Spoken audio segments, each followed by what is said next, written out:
আজিয়া তোমরা করে বই নাকি লাম দিব যাও না এই তো লাউ দি মুরগি দি আর সোনা ডাল দি কি বলেন তুমি দি কেন লেন তুমি তোমরা দেখাই দেখো না এই তো সোনার ডাল এখন বাদাম মশলা আর গোড়া বাংলার দারচিনি দিয়ে ভালো করে হসে দিই তারপরে এর ভিতরে হলুদ মরিচ মশলা দিয়ে দিও এই তো আমি হলুদ মরিচ মশলা দিয়ে দিই নাকি ভালো করে হসাই দিই হসাই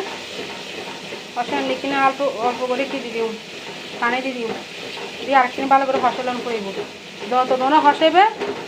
মাংস কি অত মজা হইব এই তো আর হসেন নই গিয়ে এর ভিতরে আমি মাংস লাউ আর সোনার ডাল দিই ভালো করে আবার একটু হসাই দিই আমি সোনার ডাল আর কি মাংস কি দিয়ে দিই ভালো করে কি হসাই দিই করে হসালন করে দিল আমি কাঁচামরিচ দিয়ে দিয়ে এর ভিতরে একটু লবণ দিয়ে দিই পরিমাণ মতো ওনারা পরিমাণ মতো লবণ দিয়ে দিবে সোনার ডাল দিয়ে লাউ খাইতে সেই মজা গানারা বাঙালির অত্যন্ত পছন্দের খাবার এগুলো গানার আর কিছু লাগে না তখন হতে সুন্দর করে কালার এসছে দেখুন না দেখি তো মনে হতো এখন হয়ে গেলাই নির্বাচন হয়তো মনে হয় এখন এত সুন্দর কালার একটু হাতে সুন্দর আয় তখন হতে সুন্দর কালার এসছে মানে এর ভিতরে কি লাউ দিয়ে দিই লাউ দিয়ে ভালো করে নাড়ে চাইলে আর কি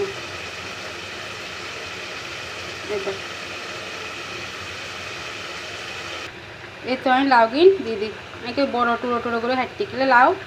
কষি তো মুড়ি যাবো কি আর তাহলে কিনি বড় করে টুড়ো করে হাঁটতি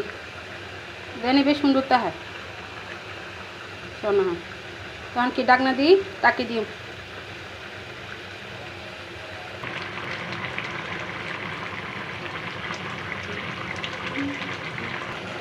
এই তো আর তো হারিয়ে গিয়ে আমি এখন আন্ডি থেকে নিয়ে জিরার করে দিই জিরার করে দিলে 7-8 গ্রাম ভাইতে বুঝি মজা লাগে আর রান্না শেষ বাই বাই আমার